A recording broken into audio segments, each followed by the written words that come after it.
বাংলাদেশ কি কোনো ভয়ঙ্কর যুদ্ধের প্রস্তুতি নিচ্ছে?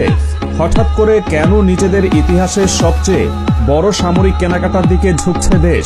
কেন বিশ্বের সেরা সব যুদ্ধ বিমান আর অ্যাটাক হেলিকপ্টার দিয়ে সাজানো হচ্ছে বাংলাদেশ বিমান বাহিনীকে? এটা কি শুধুই আধুনিকায়ন প্রক্রিয়া নাকি অন্য কিছু? আর সবচেয়ে বড় কথা, এত বিপুল পরিমাণ অর্থ খরচ করে এই সামরিক সক্ষমতা অর্জনের মূল উদ্দেশ্য আসলে কি? বাংলাদেশ তার প্রতিরক্ষা খাতে সাম্প্রতিক সময়ে যে অভাবনীয় পরিবর্তন আনতে চলেছে তার খবর এখন আর গুঞ্জনের পর্যায়ে নেই। চীন থেকে 20টি মাল্টিরোল ফাইটার জেট কেনার খবরটি যখন আলোচনার কেন্দ্রে, ঠিক তখন একে একে বেরিয়ে আসে আরও চমকপ্রদ সব তথ্য। বিষয়টি এখন আর শুধু চীনের যুদ্ধ বিমানের মধ্যে সীমাবদ্ধ নেই, বরং বাংলাদেশের আকাশ সীমাকে সুরক্ষিত করতে ইউরোপ থেকে শুরু করে তুরস্ক এবং পাকিস্তান থেকেও আসছে সর্বাধুনিক সব সামরিক সরঞ্জাম।